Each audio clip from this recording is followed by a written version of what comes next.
Panasonic, the heart of your system.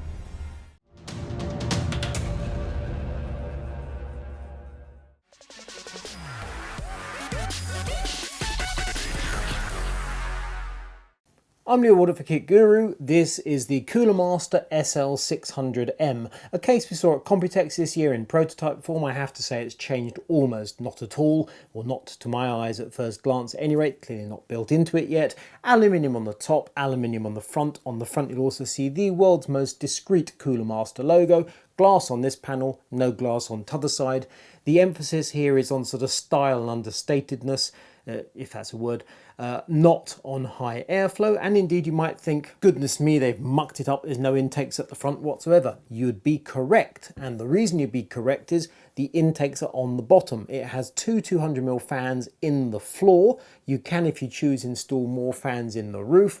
No fans at the front whatsoever. You don't get any at the front and you don't install any at the front. That's not the plan. It's all at the bottom and the top. Here we have the 200mm fans, the intake fans. We have a full-length dust filter, which unusually is hinged. So let's put that back in place. If your PC's towards the wall, I guess the idea is you can pull it out halfway, fold it, and pull it out the rest of the way. Quite novel. The front, after all, being solid, there's no way the filter can go out to the front. We have there a power supply connection point, which is unusual. There is no power supply. The reason is the power supply does not go there. There's a pass-through cable on the back panel. We take out 4 screws from this plate here. You'll note a conventional Cooler Master logo. 2 screws, and then that bracket comes out to reveal a sort of multi-function holder, because not only do you remove this caddy to put the power supply in, but also it's carrying there a sort of a multi-function bracket which can be used apparently for a water pump or for drives.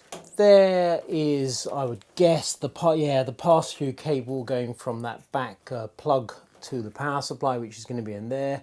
Front panel I/O, the I/O is quite unusual. We've got a PWM hub there which can manage, I thought the spec actually said 4 fans, but I'm seeing some other wiring going on there. I'm going to go for 1, 2, 3, 4 fans there, plus some other stuff, so maybe some RGB. SATA connection obviously there. And then we've got a couple of drive sleds here. It's clear we've got a bunch of USB ports. Obviously we've got a Type-C 3.1 Gen 2, we've got 2 USB 3.0 Type A's, 2 USB 2 Type A's. We've also got a mic jack, and that headset jack there can work for a headset that's a headphone and mic with a single jack, if that's the type of hardware you've got. We've got a power button that's shaped like a Cooler Master logo, and there we have a fan controller switch, high, medium, low. So that's going to be a part and parcel of the connections going to that PWM hub. Also on the top, we can open up the top if we need more airflow. So if we're going for the stealthy and sophisticated approach, that's one thing, or if we need to flow more air for performance, we have this option too. The one thing we cannot see at the moment is something we saw at Computex, which is that the I/O panel includes a proximity sensor. Looking forward to seeing that. It's infrared. I guess that's that there. So if you wave your hand near it when the PC is in the dark, the panel illuminates and you can see the USB ports.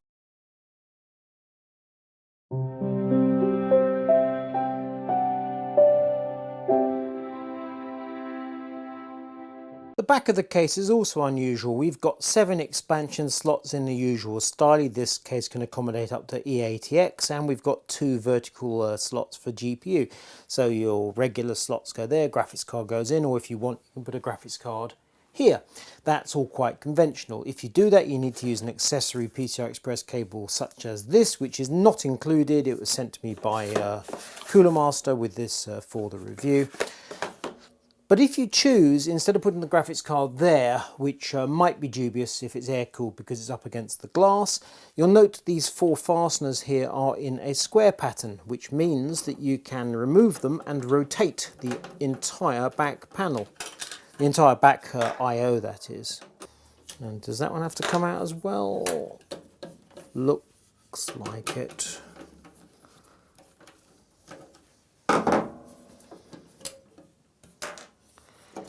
And then we pull it away, and then if we were to rotate it, so that would be, so that's a thing, which means the graphics card could potentially be in the middle of the case. Oh, that's unusual. So by rotating it, we've revealed a different hole. So that hole and that hole there are now unused. So perhaps it's not exactly square, perhaps it's just close to square. Those 4 screws are only run into place, they're not fully home yet, but the bracket works. You can, by the look of it, mount the graphics card vertically.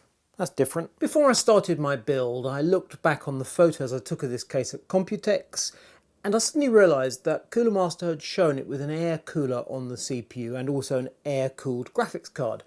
And I thought, had they perhaps not had much time before Computex, in which case that's a very quick and easy way to do a build, or was there another reason? And I checked through the, and I'll be slightly ironic, extensive user guide, which is actually extensive, it's just blooming small. The same user guide, double the size, would be a very good idea.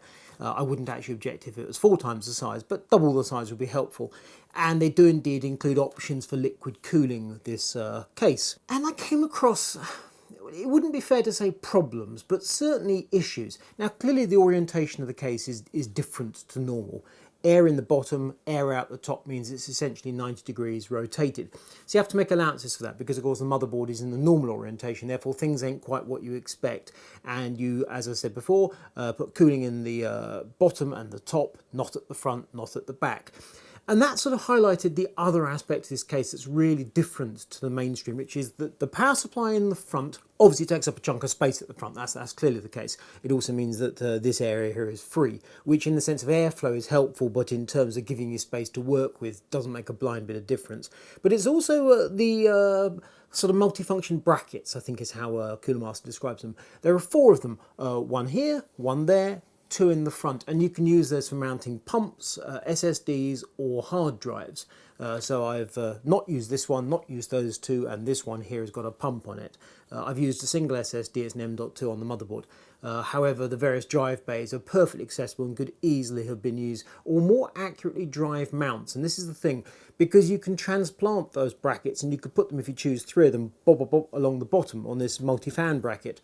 Which comes away quite easily to reveal the fans laid and mount things to it. Now I think mounting hard drives along the bottom directly above the flow of air from the bottom fans would be silly actually. I can't think of a better way of describing it. It means you'd be throttling the case for no good reason because you'd be taking 3 of the mounts that currently are happily sitting there and 2 in the front. The 2 in the front particularly because the power supply is there, therefore connecting SATA connections to drive dead easy. But mounting those brackets along the bottom, I simply cannot understand why that would be. It also means unless you were to source 3 more of the same brackets, you can't instead install 7 drives, 7 hard drives in this case. You are limited in inverted commas to 4 of them. SSDs uses a system we've previously seen with Cooler Master, which essentially is tiny little pegs. You take an SSD and instead of putting screws into the mounting holes, you screw in little pegs which are in the accessory box, and then you simply plug the SSD into, in this case, these 4 holes here, 4 rubbers here rather, or there, or the 2 on the back of the motherboard tray. Very straightforward. After an SSD weighs absolutely nothing, it has 0 vibration, and as I imagine most of us have established over time, you can either literally leave it in the floor of the case or stick it in place of a bit of sellotape. They will take, in that respect, a huge amount of abuse. You just want to avoid them flapping around and getting trapped in a fan, or indeed damaging the cable. So the SSD side of things is absolutely straightforward. It also means that's the only reason for that plate, apart from carrying the Cooler Master logo. I imagine it gives a little bit of stiffening to the chassis. I decided to go down the AMD route for this build. AMD Ryzen 7 2700X CPU. The motherboard is an MSI X470 Gaming M7 AC, which entirely by chance happens to have its USB 3.1 Gen 2 header on the bottom of the board. Most every motherboard I can think of has the header at the midpoint, very close to the main power connector. If they have a second header, that will be on the bottom. And that was actually interesting because the front panel USB headers on every case I've come across, the cables are 50 centimeters in length. It's the standard length. I don't know if that's just case manufacturers being cheap and keeping the cable short, or if it's that over a certain length they cost more money, or if it's a standard, or what exactly. It may well be a standard in order to guarantee maximum speed, but That cable from the front panel don't reach that header on the bottom by a very small amount. And I think it's because the I/O panel is on this bracket here, which shifts it essentially 10 centimeters out from the core chassis. Were it mounted directly on the core chassis, it would just about reach. Were the header on the motherboard in the conventional position, it would certainly reach. So purely by chance, I appear to have grabbed one of the very few motherboards that has the correct headers, just in the wrong positions.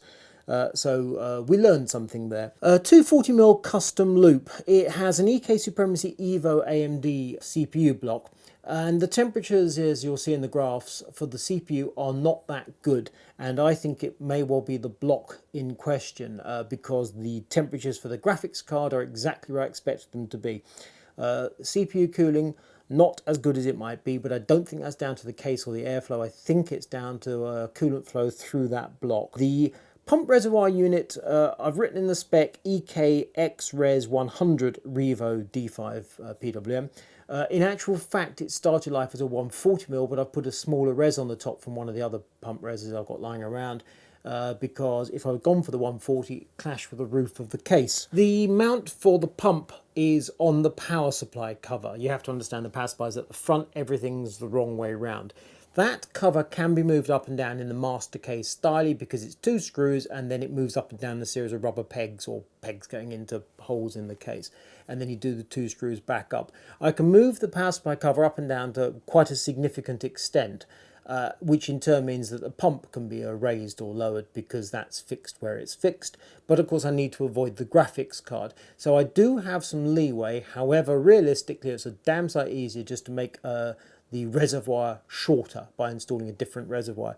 So that's what I did. The radiator in the roof of the case is a Black Ice Nemesis 240 GTS, and then the pair of fans are on the roof are Vada F1 120s.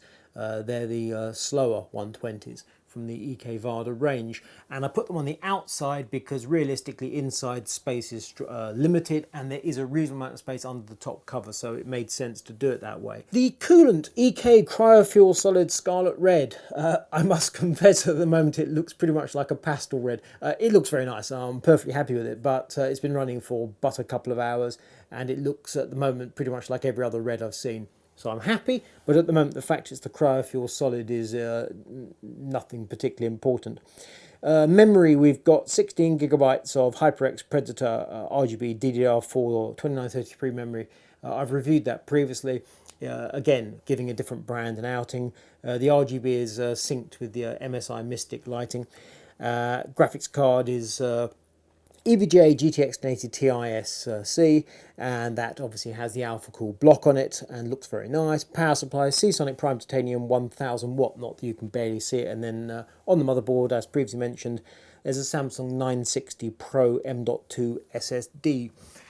It all goes together perfectly competently, but it obviously entirely depends on which graphics card you use. I'm assuming one graphics card, and which orientation you have it in.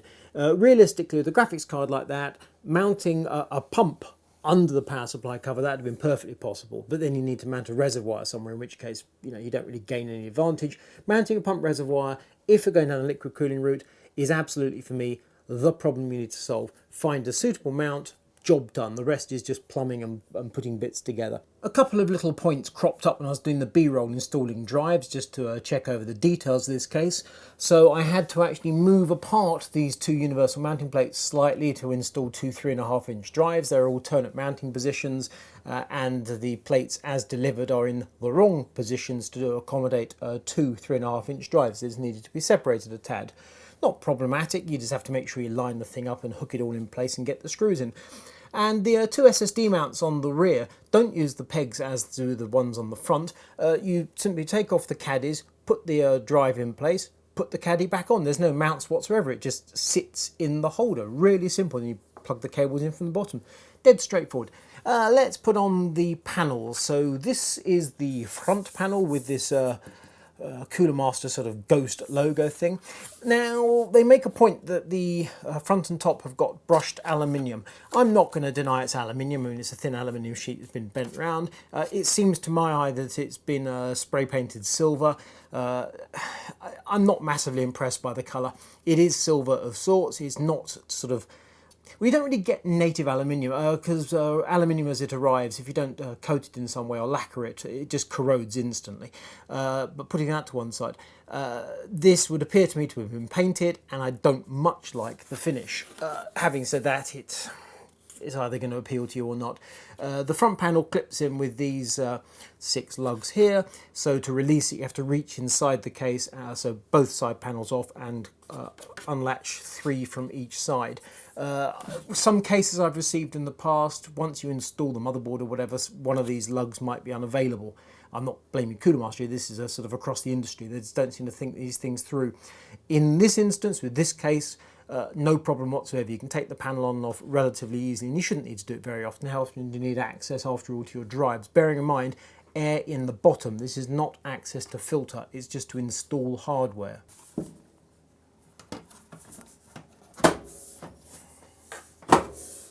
That's the front panel. The top is very similar, except it has this removable cover.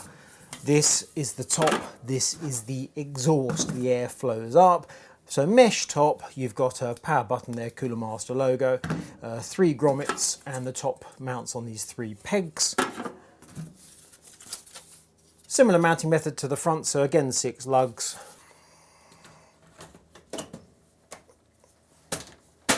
And I find it quite amusing, but the panel is also secured by a single thumb screw at the rear, which is very sensible. And when you consider the palaver that they had with the H500, various models where initially the top would just fall off, this top is at the very least reasonably secure, and you can move the case around without it falling apart. So without wishing to take the mickey in any way, shape or form, well done Cooler Master, you've learned a lesson, and that's a good thing. And after all, a thumb screw costs pennies. And then the top cover goes on. You've got 3 settings, 400, 600, 800 RPM for the 2 big fans down the bottom, max speed being 800. The Vega fans I installed in the roof have maximum speed 1200 RPM, 1250 RPM. As I said before, they're the F1s. And curious thing, I ran the 2 fans at the top at 600 RPM, basically half speed and flat out. Broadly speaking, running things low and slow worked perfectly adequately. Running slightly faster didn't help. We sometimes get this. If a case is a system, the air has to flow through and out, and you just want everything just to be in perfect harmony. You don't want this pushing or that pulling, you want it all just to work.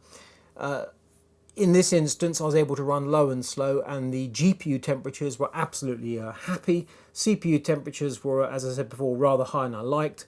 I'm prepared to put the mark there against the CPU block for the time being. The rest of the system seemed absolutely fine. Let's put the glass on. Funny thing about the glass, so the glass is a flat piece of glass with some paint on it, and then these 3 brackets. The brackets are stuck on with double-sided tape. I know this because this is the bottom bracket. It hooks into the frame of the case, lifts up vertically, slides forward, and then these screws lock it in place. And when I first removed it, so you'll appreciate you are at the back, undo the thumb screws, pull it away, pull it out, lift it away. Didn't put it back far enough. It has to go back about yay far, over an inch in old money, more than I expected.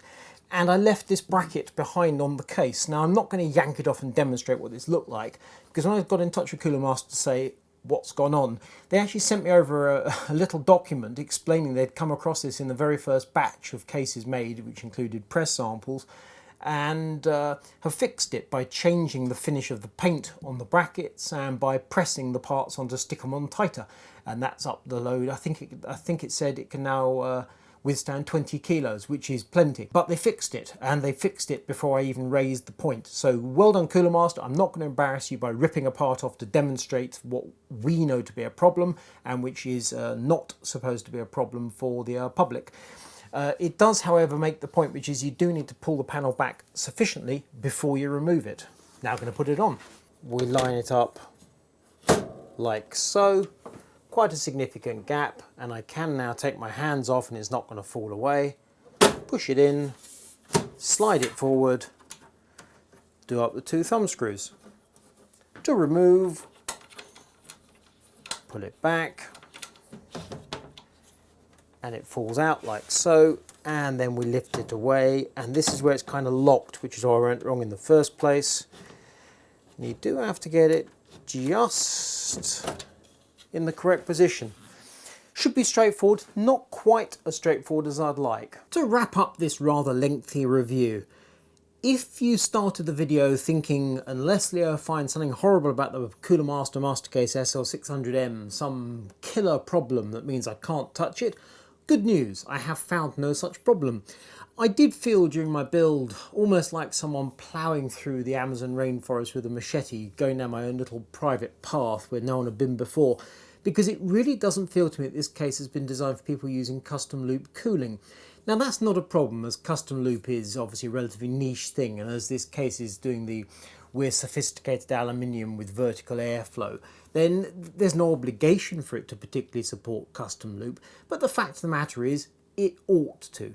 The very clever use of those various brackets throughout them, I mean you can put hard drives, SSDs and cooling hardware here, there and everywhere. There's no particular reason why it shouldn't support custom loop fully. Now it does support custom loop, behold, but not as easily as the specification suggests, which essentially is radiator there, fans galore, pump reservoir, whatever you want to put, wherever you want to put it, no problem whatsoever. It just doesn't work that way in practice. And for me, the reason it doesn't is because obviously all the hardware is in different locations to the standard layout. The power supply at the front in particular and all the things that flow around that. Now that could simply be a problem. Two big 200mm fans at the bottom with this fan controller for 600-800 RPM speeds, depending on how you want them to work, and then the air goes out the top. It could be that Cooler Master had to rejig everything around that layout, and as a result you got problems galore. And they kind of have, but on the other hand they've also used it as a feature. So for example, put the drives in the front, they're really near the power supply, connect them up, no problem whatsoever, and then the drives are hidden away out of sight, and how often you'd need to access those. That works well. The filter down the bottom, provided you've got access at the rear of the case and you can pull the filter out, that works well as well. The airflow out of the top is all good. So what might have been problems, Cooler Master has pretty much turned into features, and I like that. The sort of promise of the sleek, sophisticated designer thing, I'm not so won over by that, because this painted aluminium thing doesn't really do it for me. The I/O panel there, I quite like that. The proximity doohickeys such that you put your hand near it and it lights up, okay. It's a detail, it really is a detail. I quite like it, I could live without it. It's there and that's all great.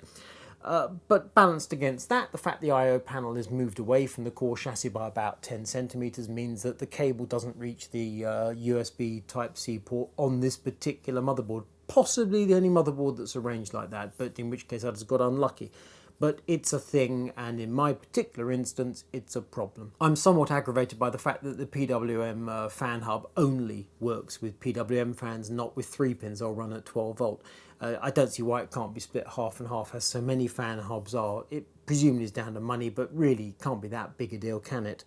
There is, apart from the I/O, no RGB whatsoever in this case, which you may or may not consider to be a problem. It's quite a surprise in this day and age. Typically, glass panel equals lights inside, but in this instance, no.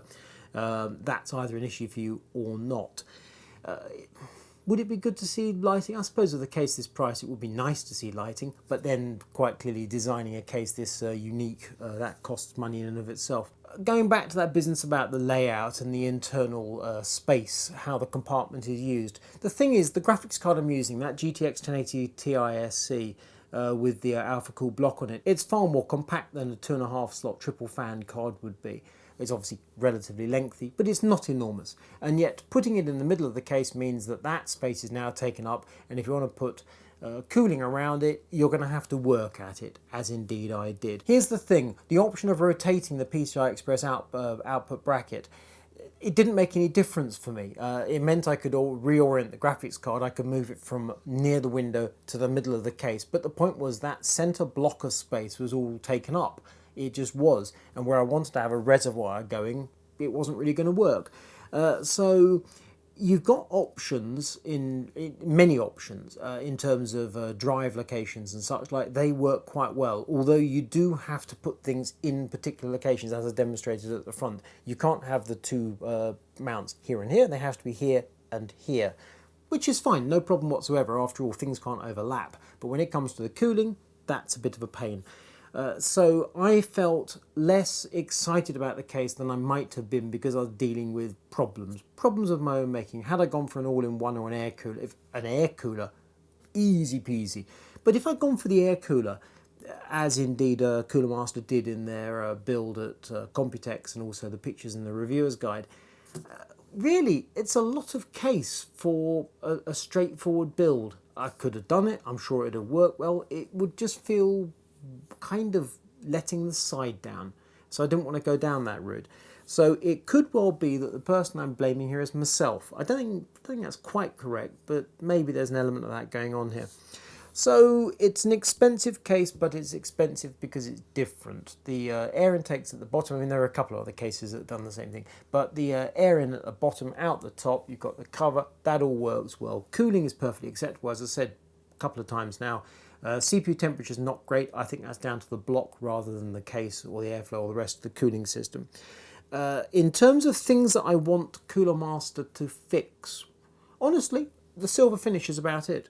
It really is. I would like a better PWM fan hub as well, actually, thinking about it, and that would cost them nothing. But those are details. Fundamentally, there's nothing wrong with this case. So it's pretty much an instance of, if you look at it and go, I like it, I want it, then, yep, go for it. If, on the other hand, you need to be won over, why on earth do you need to reinvent the case and have the air going in the bottom and move things around the power supply at the front? Unless you're looking at this going, I like that, that works for me, then I'm not going to try and win you over to what Cooler Master has done. They have a great many cases in their range. This is but one option. If it's the thing that you like, terrific. But for me, it works. It's not quite what I expected because it's not that sophisticated designer thing as far as I'm concerned. But happy day, there are no fundamental problems here. The case works, and that is really good news. Big thumbs up. And on that note, why not give this video a thumbs up? Indeed, why not subscribe? Find that bell button, mash that bell button, do that. Then go over to kitguru.net, look at the photos over there. We are a website, not just a YouTube channel. People say, why do I have to go to a website? Because we are a website, that's why. I'm Leo Waldock, this is the Cooler Master MasterCase SL600M.